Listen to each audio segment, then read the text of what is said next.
नमस्कार बच्चों। देखिए हमारा परमाणु संरचना में चल रहा था बोहर मॉडल। बोहर से पहले हमने थॉमसन मॉडल भी पढ़ लिया और रदरफोर्ड मॉडल भी पढ़ लिया। इसके बाद था बोहर मॉडल।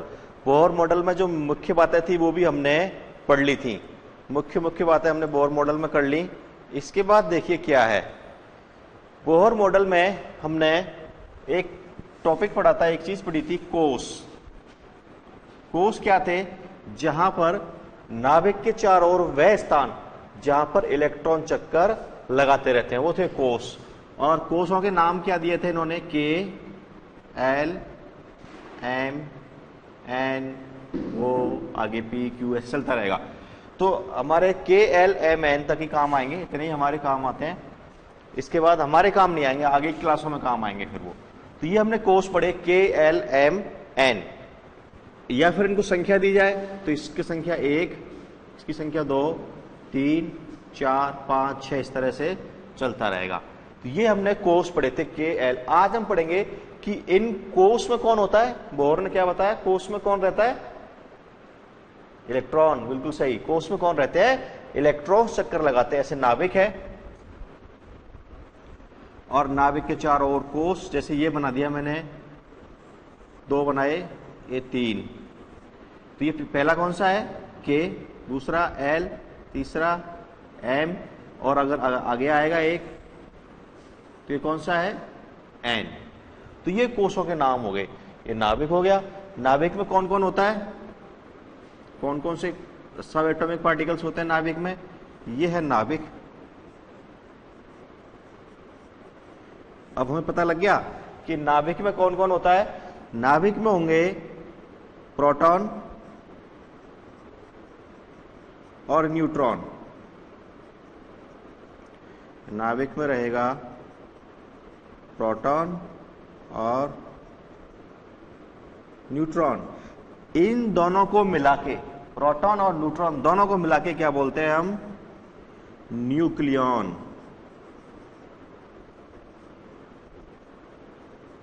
न्यूक्लियॉन। प्रोटॉन और न्यूट्रॉन को मिला के बोलेंगे न्यूक्लियॉन। दोनों कहां होते हैं? नाभिक के अंदर। नाभिक के चारों ओर कोष में, कक्षाओं में कौन होते हैं? इलेक्ट्रॉन्स, जो इसके चक्कर लगाते रहते हैं, इसके चारों ओर घूमते रहते हैं। ये हमने पढ़ा था। और हमने ये भी पढ़ा कि ये इलेक्ट्रॉन अपनी ऊर्जा का ह्रास नहीं करेगा। अगर ऊर्जा का ह्रास नहीं करेगा तो नाभिक के अंदर नहीं समाएगा। बस क्या करेगा कि यहां से ऊर्जा उसने ग्रहण की तो उच्च कक्षा में आ जाएगा और उच्च कक्षा से वापस अपनी मूल कक्षा में चला जाएगा। तो कोष में इलेक्ट्रॉन की संख्या, बोहर मॉडल के अंदर कोष ये रहे, कोष में इलेक्ट्रॉन की संख्या, जो कोष हैं उनमें कितने इलेक्ट्रॉन होते हैं? कोष में इलेक्ट्रॉन की संख्या कितनी होगी? अगर कोई कोष है हमारे पास, उस कोष में हमें इलेक्ट्रॉन संख्या ज्ञात करनी है तो उसकी संख्या निकालते हैं 2n²। किसी भी कोष में इलेक्ट्रॉन संख्या होगी 2n²। यहां पर n क्या है? कोष की संख्या।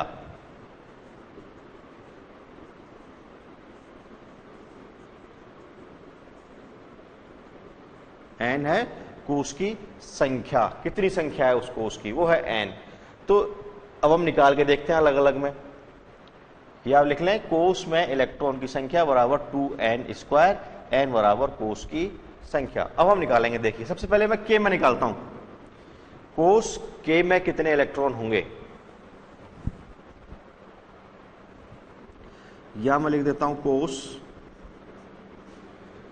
और यहां लिख देता हूं इलेक्ट्रॉन्स। देखिए सबसे पहले के के लिए n का मान कितना होता है? 1। ये रहा के लिए n का मान 1। सूत्र क्या होता है? 2n²। 2n²। n का मान 1, यहां मान रखेंगे। देखिए 2 गुना 1 का स्क्वायर, 2 गुना 1 का स्क्वायर। 1 का स्क्वायर कितना होता है? 1। 2 गुना 1 और मान कितना आ गया? 2। कोष के में कितने इलेक्ट्रॉन होंगे? 2 आ गया। अगला है अपना कोष एल।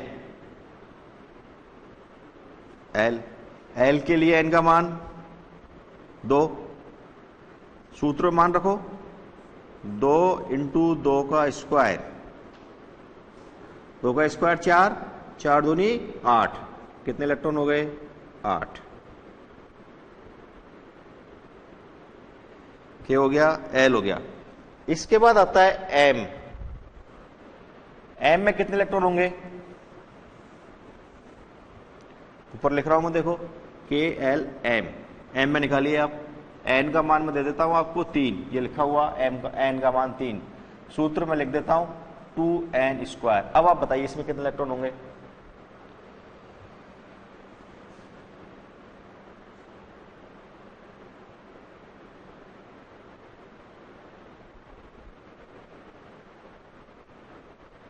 कितने आए 16, 16 नहीं आएगा, दोबारा करके देखे, देखिए अब मैं करके दिखाता हूं आपको। किसने 18, बिल्कुल सही, 18 बिल्कुल सही है, 18 ही आएंगे। देखिए एन का मान 3 यहां पर रख देता हूं मैं, 2 इंटू 3 का स्क्वायर हो गया, 2 इंटू 3 का स्क्वायर मतलब 3 गुना 3, 3 गुना 3 कितना होगा 9, और 9 दूनी 18, तो के में कितने आए 2, एल में 8, एम में 18। ऐसे ही आप एन में निकाल लें, एन के लिए एन का मान, स्मॉल एन का मान 4 है, और इसको आप सॉल्व कर लें, आपके लिए है ये, आप इसको सॉल्व कर लेंगे। और ये तीनों लिख भी लें, के में कितने, एल में कितने और एम में कितने, और एन अपने आप निकालें।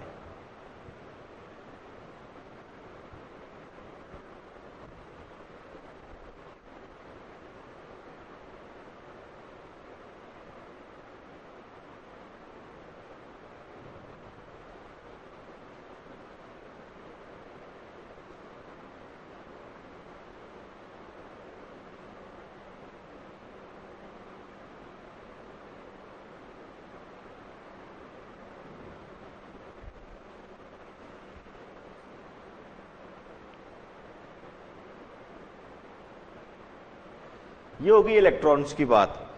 अब आगे देखिए, आपको बोहर मॉडल का एक वीडियो दिखाता हूं मैं आज। आप देखेंगे जो बोहर मॉडल था वो कैसे डेवलप कैसे हुआ। देखिए रदरफोर्ड की कमियां थी, उन कमियों को सुधार के ही बोहर मॉडल आया। तो देखिए आप उसके लिए, देखिए Dalton, Thomson, Dalton atomic theory आई, फिर रदरफोर्ड, और फिर आए नील्स बोहर, और इसके बाद मैक्स प्लांक, जो हमें नहीं पढ़ना, हमें बोहर का पढ़ना था। रदरफोर्ड की कमियां देखिए आप, किस तरह की कमियां थी उसमें। ये इलेक्ट्रॉन, ये क्या है परमाणु, इलेक्ट्रॉन इसके चारों तरफ घूम रहा है। कमी क्या थी कि इलेक्ट्रॉन ऊर्जा का ह्रास करेगा विकिरण के रूप में। तो देखो ये इलेक्ट्रॉन विकिरण निकले, ऊर्जा ह्रास हुआ, और धीरे धीरे नाभिक में समा जाएगा। ये गया, देखो ये नाभिक में से गया और परमाणु समाप्त हो गया, अस्तित्व नहीं है। लेकिन इसका बोहर ने क्या बताया कि इलेक्ट्रॉन ऊर्जा लॉस नहीं करेगा, ऊर्जा लॉस नहीं कर रहा है, घूम रहा है, जबकि एक कोष से दूसरे में ट्रांजिशन करेगा, वो संक्रमण करेगा। आप देखिए इलेक्ट्रॉन जाएगा ऊपर से नीचे,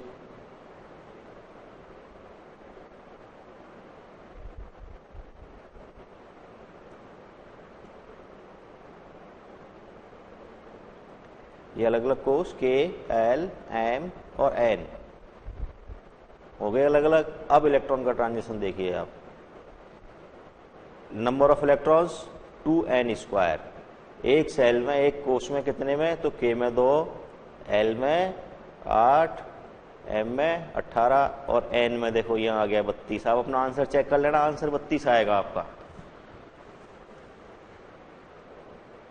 अब हाइड्रोजन का देखिए आप, ये पूरी आवर्त सारणी इस तरह से व्यवस्थित किया हुआ है। ये हाइड्रोजन में ये इलेक्ट्रॉन यहां पर घूम रहे हैं, इस तरह से होता है परमाणु। इलेक्ट्रॉन चक्कर लगा रहे हैं चारों तरफ नाभिक के।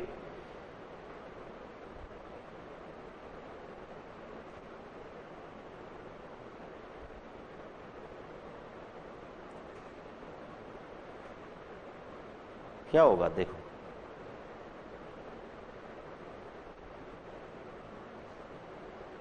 ऊर्जा दी, ये इलेक्ट्रॉन यहां से चल के देखो एल में आ गया, ऊर्जा इसने उत्सर्जित की और दोबारा से के में आ गया, हुआ ऊपर नीचे। तो ये होता है इलेक्ट्रॉन का संक्रमण, संक्रमण होता है। अब हाइड्रोजन में देखिए एक ही इलेक्ट्रॉन होगा 1H1, हाइड्रोजन का परमाणु क्रमांक 1, तो इलेक्ट्रॉन भी उसके अंदर कितना होता है, एक ही होता है। ये उसकी संरचना है इस तरह से।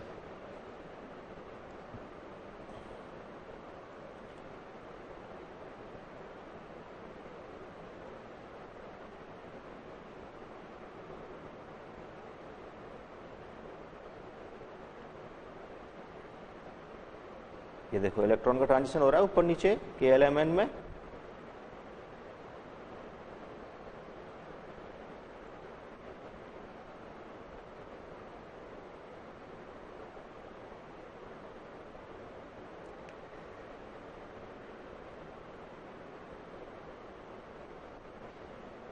चलिए अब आगे देखिए आप, आगे हम देखेंगे कि किस प्रकार से इलेक्ट्रॉन का वितरण होगा।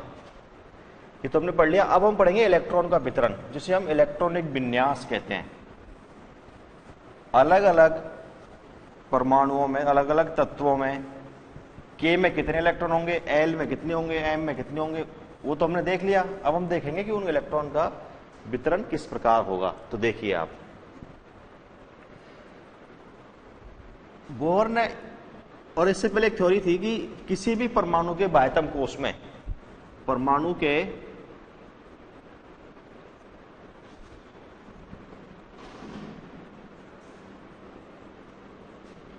ये आप लिख लेंगे, परमाणु के बाह्यतम कोश में अष्टक नियम था ये, अधिकतम 8 इलेक्ट्रॉन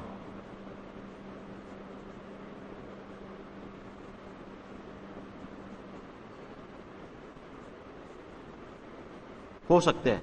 कोई परमाणु है, उस परमाणु के बाह्यतम कोश में कितने इलेक्ट्रॉन होंगे, 8 इलेक्ट्रॉन। हीलियम को छोड़ के, हीलियम यहां पर अपवाद है, उसमें द्विक आता है हीलियम में। आगे भी और भी बहुत सारे अपवाद आए इसके, लेकिन हमें अभी यही पढ़ना है, अपवादों पर ध्यान नहीं देना है, कि परमाणु के बाह्यतम कोश में अधिकतम 8 इलेक्ट्रॉन हो सकते हैं। तो पहले कोश में देखिए, पहला क्या है के, उसमें अधिकतम इलेक्ट्रॉन है 2, के में अधिकतम इलेक्ट्रॉन 2, इसका मतलब पहले कोश में 2, फिर हम भरेंगे उसमें 8, फिर 8, इस तरह से इलेक्ट्रॉन भरेंगे हम, 2, 8, 8 और फिर भरेंगे 18। इस तरह से हम इलेक्ट्रॉन्स की फिलिंग करेंगे। यहां पर पहले कोश में 2, दूसरे में 8, तीसरे में देखो अधिकतम 8 इलेक्ट्रॉन हो सकते हैं। तो हम इस 18 को ना पढ़ें, क्योंकि 18 अगली कक्षा में आएगा। ये हमारे लेवल यहीं तक का है, पहले में 2, दूसरे में 8 और तीसरे में भी 8, क्योंकि हमने अष्टक नियम पढ़ा है। अष्टक नियम में है कि परमाणु के बाह्यतम कोश में अधिकतम 8 इलेक्ट्रॉन हो सकते हैं। बाह्यतम कोश कौन सा होता है, देखिए मैं अभी परमाणु बना रहा हूं, ये भी हमें आना चाहिए कि बाह्यतम कोश कौन सा होता है।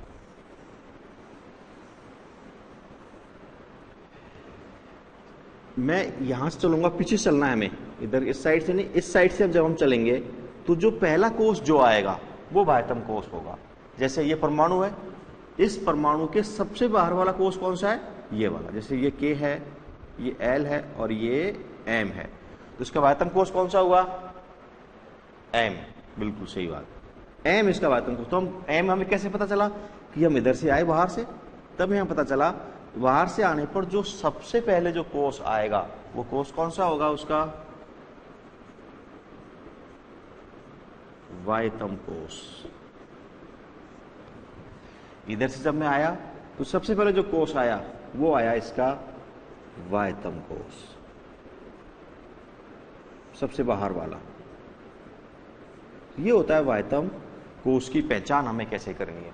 और उसके बाह्यतम कोश में कितने होंगे, 8 इलेक्ट्रॉन होंगे। तो इन दो चीजों को ध्यान रखना है हमें।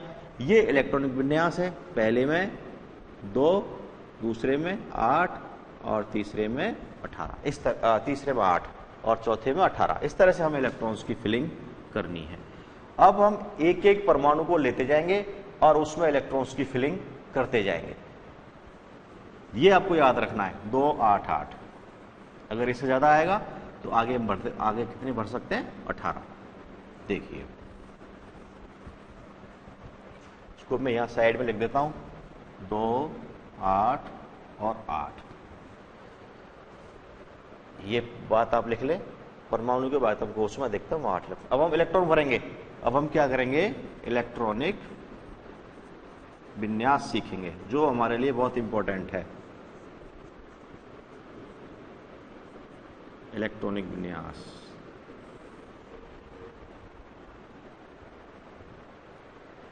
और साइड में आप इस चीज को कहीं भी लिख लें।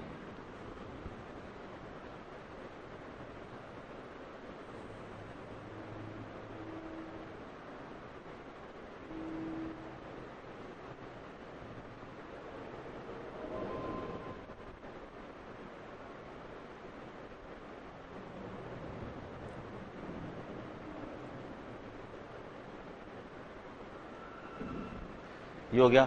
अब देखिए मैं सबसे पहले लिख रहा हूं क्रम संख्या, या एक चीज और आप समझ लें कि किसी भी तत्व का जो परमाणु क्रमांक होगा, तत्व का परमाणु क्रमांक उसमें उपस्थित प्रोटॉन की संख्या के बराबर होगा। जितने उसमें प्रोटॉन होंगे वही उसका परमाणु क्रमांक होगा। पहली चीज, मतलब परमाणु क्रमांक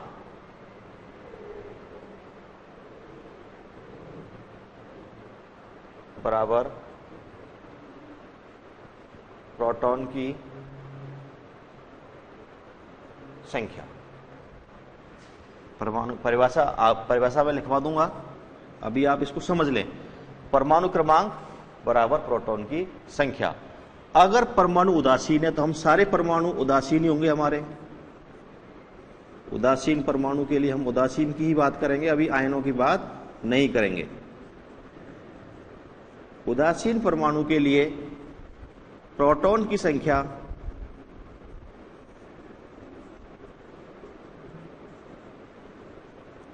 बराबर इलेक्ट्रॉन की संख्या। अगर कोई परमाणु उदासीन है तो उसमें जितने प्रोटॉन है उतने क्या होंगे? उसमें इलेक्ट्रॉन होंगे। तो आप ये चीज नोट करें कि परमाणु क्रमांक बराबर प्रोटॉन की संख्या, ये चीज होगी। इसके बाद उदासीन परमाणु के लिए प्रोटॉन की संख्या जितनी होगी उतनी क्या होंगे? उसके अंदर इलेक्ट्रॉन की संख्या। तो दोनों बिंदु लिख लें। इसके बाद हम इलेक्ट्रॉनिक विन्यास पे चलेंगे। इलेक्ट्रॉनिक विन्यास हमारे लिए इंपॉर्टेंट है क्योंकि इससे हम किसी भी तत्व की संयोजकता ज्ञात कर सकते हैं।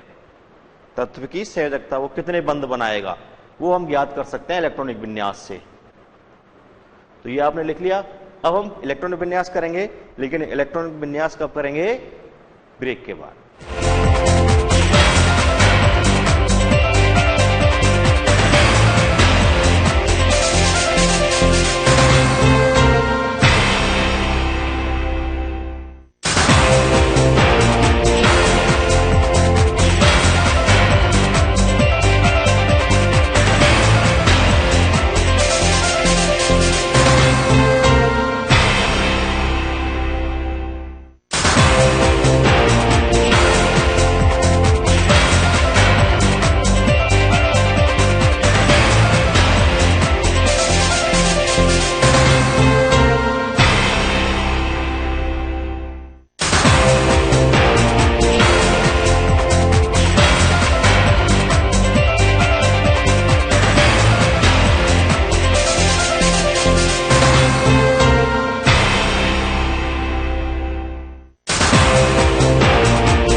ब्रेक के बाद स्वागत है आपका। अब ब्रेक से पहले मैंने छोड़ा था इलेक्ट्रॉनिक विन्यास, तो मैं इलेक्ट्रॉनिक विन्यास शुरू कर रहा हूं। अब देखिए, सबसे पहले एक टेबल बनाऊंगा मैं, उसमें सबसे पहले लिखा मैंने क्रम संख्या, तत्व का नाम, तत्व का प्रतीक, परमाणु क्रमांक। तत्व का नाम हो गया, तत्व का प्रतीक,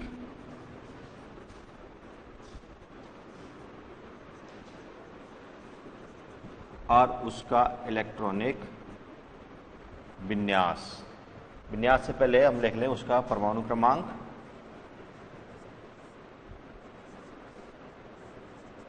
और उसका इलेक्ट्रॉनिक विन्यास। अब आप समझते जाएं ध्यान से। देखिए, सबसे पहले पहला, एक नंबर तत्व, आवर्त सारणी में पहला तत्व आता है हमारा हाइड्रोजन। हाइड्रोजन का प्रतीक होता है H और इसका परमाणु क्रमांक होता है 1। अब इसका इलेक्ट्रॉनिक विन्यास लिखने के लिए हमारे पास क्या चाहिए? इलेक्ट्रॉन की संख्या। इलेक्ट्रॉन संख्या कैसे पता करें?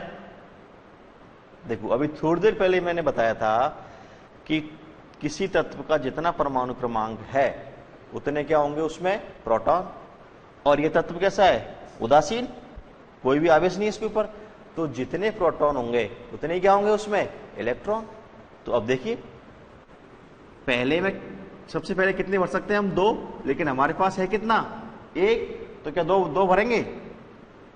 नहीं भरेंगे। कितने भरेंगे? 1 ही तो भरेंगे। अरे भाई, जब 1 है तो 1 ही तो भरा जाएगा, तो 1। पहले कोष में 1 ही इलेक्ट्रॉन जाएगा इसके अंदर, आगे कुछ भी नहीं भरा जाएगा, खाली पड़ा रहेगा। दूसरा, हीलियम,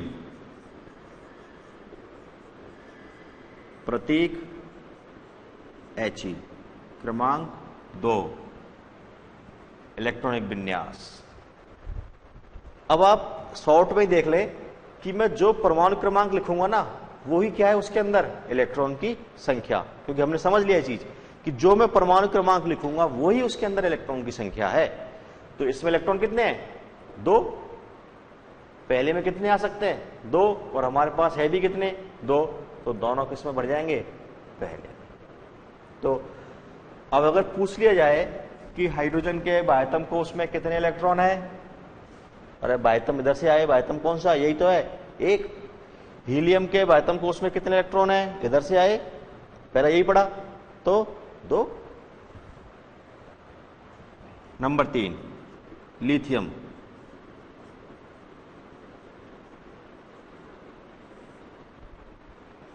Li, प्रतीक होता है इसका। ये हमें याद करने पड़ेंगे।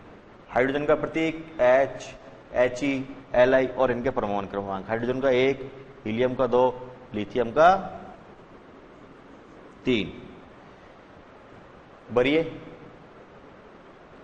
लिथियम का इलेक्ट्रॉनिक विन्यास,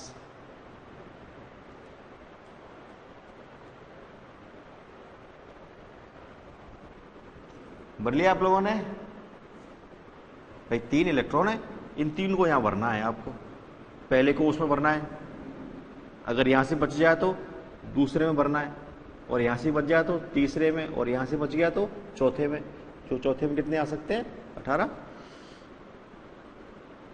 चलो भरना शुरू करते हैं। पहले में कितने आ सकते हैं? 2। हमारे पास कितने हैं? 3, एक ज्यादा। पहले में भर दिए मैंने 2, कितने बच गए? अब 1 बच गया। दूसरे में कितने आ सकते हैं? 8। हमारे पास कितना है? 1। तो हम 8 थोड़ी भरेंगे, जब 1 है तो 1 ही तो भरेंगे। ये लो, 2, 1।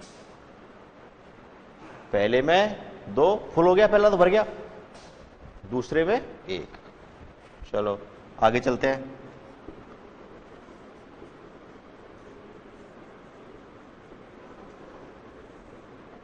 बेरिलियम, प्रतीक होता है इसका Be, परमाणु क्रमांक होता है 4। विन्यास भरिए, मैं जब तक अगला लिखता हूं। बोरॉन,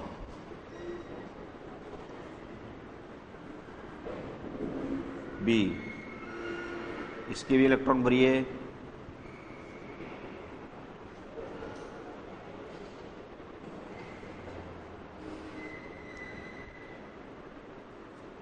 कार्बन,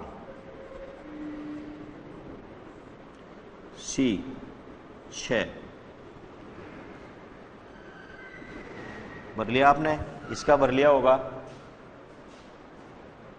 कोई सिस्टम है, पहले में 2, कितने बच गए? क्या दूसरे में आ सकते हैं? पूरे दूसरे में भर दो, अगर बचेंगे तो फिर आगे जाएंगे। और लिख देता हूं मैं एक,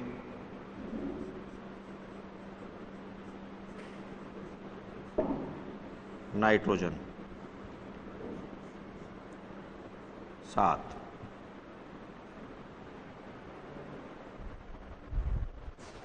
अब शुरू करता हूं, देखो। बोरॉन 4, पहले में 4 नहीं, 4 कैसे भर देंगे? पहले में तो 2 ही आ सकते हैं, जगह ही 2 की है, तो 2 गए। 4 में से कितने बच गए? 2 बच गए हमारे पास। दूसरे में कितने आ सकते हैं? 8। तो 8 तो 2 तो 8 से कम ही है, तो दूसरे में आ गए 2 और 2 4 कंप्लीट। बोरॉन में 5, पहले में 2। अब पता चल गया पहले में तो 2 ही भरने हैं, अगर 2 से संख्या ज्यादा है तो 2 ही भरने हैं। दूसरे में देखिए अब कितने बच गए? 3 बच गए। दूसरे में 8 आ सकते हैं, तो दूसरे में हम भर दिए हमने 3। देखिए 2, दूसरे में कितने गए? कितने बचे? 4, तो 4 दूसरे में गए। 2 5, नाइट्रोजन तक आ गया। 8 नंबर है ऑक्सीजन, O 8, पहले में भरो अपने आप।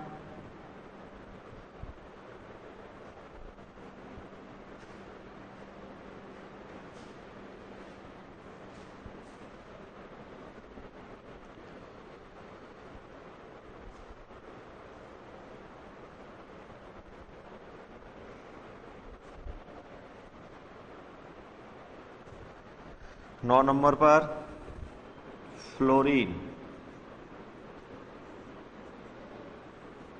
F 9, इलेक्ट्रॉन भी 9, पहले में 2, दूसरे में 7। ऑक्सीजन भर लिया होगा आप लोगों ने। टोटल 8 को 2 भागों में बांटना है। 8 को, क्योंकि दोनों में 10 आ सकते हैं, हमारे पास 8 ही हैं, तो भर लिया आपने। बिल्कुल 2 6 बिल्कुल सही है। 2 6 2 7। नियॉन,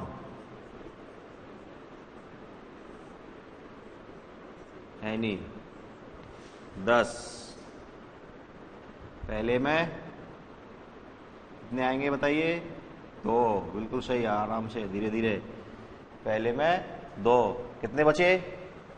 8, दूसरे में कितने आ सकते हैं? 8 की जगह है, तो दोनों पूरा ये लो। अब यहां आके नियॉन पे आके दोनों पूरे भर गए। पहला कोष पूरा भर गया और दूसरा भी पूरा भर गया। दूसरे में 8 आ सकते हैं। अब तीसरे पे जाएंगे। अब देखिए अगला आएगा 11 नंबर। देखो बच्चों, आपको ये याद करने पड़ेंगे।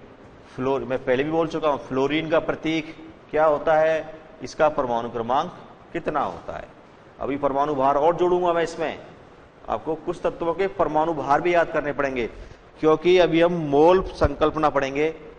मोल संकल्पना में किसी परमाणु के मोल याद करना या किसी तत्व के पदार्थ के मोल याद करना, उसके अंदर कितने उसके अलग अलग जो उसमें परमाणु हैं वो हैं। जैसे H2O है, इसमें 1 ग्राम में या 1 किलोग्राम में कितने होते हैं, 1 मोल में कितने H2 के अणु होंगे, ये सब आएगा वहां।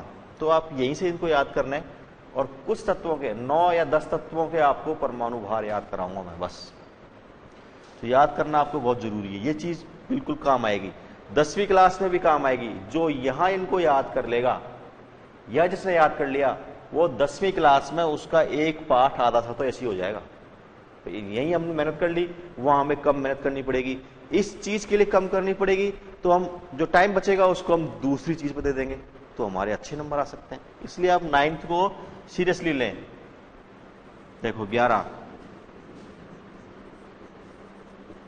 सोडियम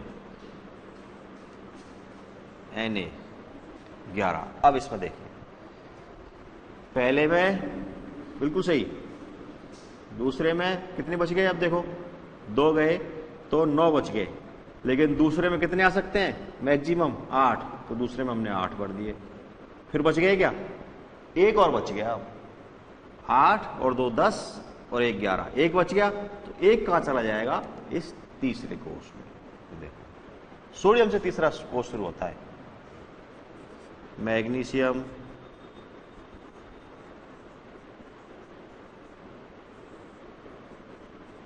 Mg12 भरिए, एल्यूमिनियम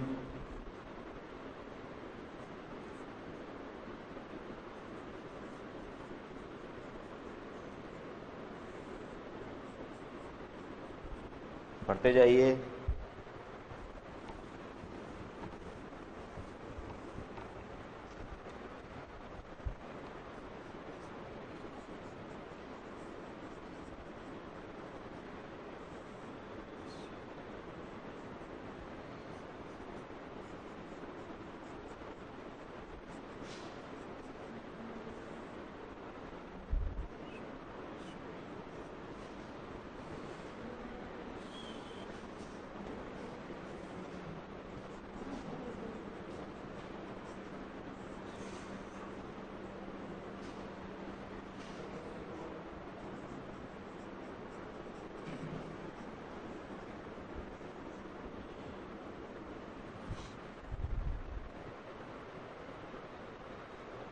करना क्या है, यहां एक एक बढ़ाते जाना है बस।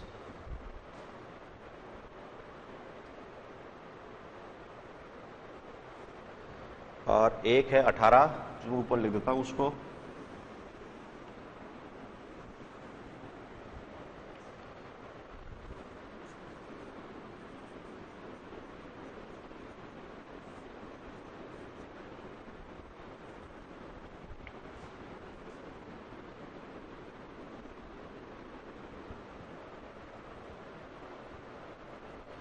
ये आप भर लेंगे। मैं देखो 18 पे आता हूं, पहले मैं इसको थोड़ी देर छोड़ा है, इसको देखें आप, पहले में 2, दूसरे में 8, 8 और 2 10, कितने बच गए 8 बच गए, तो 10 और 8 18, दूसरा भी क्या हो गया फुल भर गया यहां पर। तो ये आप लिख लें।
अब देखिए आपने लिख लिया, किसी बच्चे का छूट गया तो उसको घबराना नहीं है। देखिए आपकी किताब में पेज नंबर 18 पर दे रखा है 20 तक के तत्वों का इलेक्ट्रॉनिक विन्यास लिखा हुआ है। अगर कोई छूट गया तो वो घबराए नहीं, इधर उधर नहीं देखे, किताब उठाए और उसमें से चेक कर ले अपना। ये भी आप वहां से चेक कर लें, आपने जो किया है वहां से एक बार आप चेक कर लें तो आपको पता चल जाएगा, आपका जो विश्वास है वो बना रहेगा, बिल्कुल सही आएगा। आपको एक एक बढ़ाते जाना है बस। यहाँ पर 2 8 1, यहाँ एक एक बढ़ते 11 12 1 बढ़ा तो 1 यहाँ बढ़ा दो 8 तक, जब तक 8 पूरे नहीं होने तक एक एक बढ़ाते जाना है। तो ये अपने आप आपको आ जाएगा लिखना इलेक्ट्रॉनिक। अब मैंने बताया कि इलेक्ट्रॉनिक विन्यास से हम ये पता कर सकते हैं कि उसकी संयोजकता कितनी है। तो कैसे पता करेंगे वो देखिए, मैं यही बता रहा हूं आपको इस चीज को। समझने की चीजें, लिखना कुछ नहीं है इसमें, आपको समझे बस, समझने पर जरा ध्यान दें।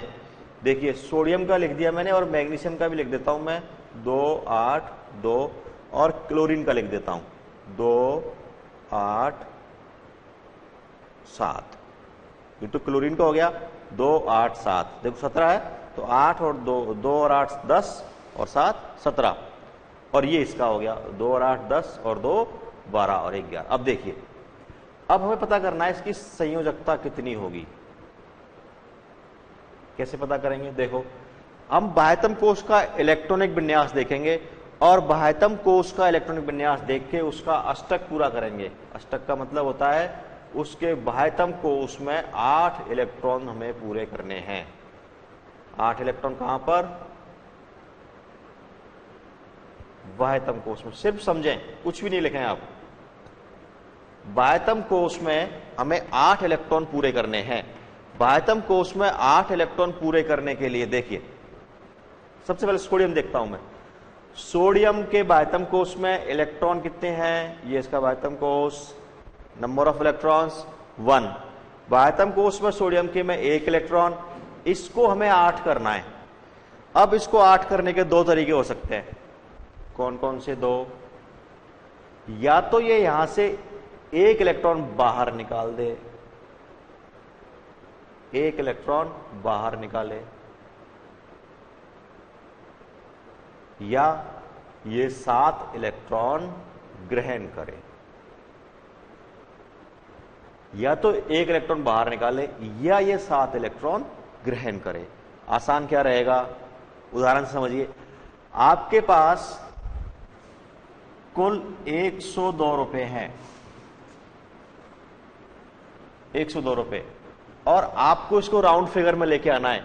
राउंड फिगर का मतलब इसके आगे 2 जीरो लानी है आपको, एक संख्या के बाद 2 जीरो, 100 नियर टू 100 लेके आना है इसको। तो 2 जीरो लाने के लिए आपके पास 2 तरीके हैं। या तो आप किसी से 98 रुपीज उधार लें तो ये कितने जाएंगे? 200। या आप 2 रुपए किसी को दे दें तो कितने जाएंगे? 100। आ गया राउंड फिगर में, 2 जीरो आ गई, इधर भी 2 जीरो आ गई। आसान क्या रहेगा? 98 रुपीज लेना तो बहुत मुश्किल काम है, 2 रुपए देना आसान रहेगा। 2 रुपए किसी देते थे, हमारे पास राउंड फिगर, हमारा टारगेट था हमें राउंड फिगर में लेके आना है उसको। तो ऐसा ही यहां पर है कि इसका 7 इलेक्ट्रॉन लेना तो बहुत मुश्किल काम है। कहां से 7 इलेक्ट्रॉन लेगा? इसका नाभिक का आकर्षण बल भी इतना होना चाहिए, तो वो तो हो नहीं सकता। इसलिए 1 इलेक्ट्रॉन आराम से बाहर निकाल सकता है। तो सोडियम की संयोजकता कितनी होगी? 1। अब वो प्लस होगी या माइनस होगी? क्योंकि इलेक्ट्रॉन बाहर निकाल रहा है। वो हम आगे अगली उसमें पढ़ेंगे। हमें अभी तक यही सोचना है कि इसकी संयोजकता कितनी होगी। तो इस तरह से आप संयोजकता बाह्यतम कोश में अष्टक पूरा, जैसे 2 ये भी बाहर निकाला, जैसे 7, क्या करेगा? ये 7 निकाल नहीं सकता तो क्या करेगा? 1 ले लेगा, 8 हो जाएंगे। तो ये 1 इलेक्ट्रॉन लेके इसकी भी 1 हो जाएगी, इसकी भी 1 हो जाएगी। तो इस तरह से हम किसी भी तत्व की संयोजकता ज्ञात कर सकते हैं। तो ये था हमारा इलेक्ट्रॉनिक विन्यास। आज के लिए इतना ही, धन्यवाद।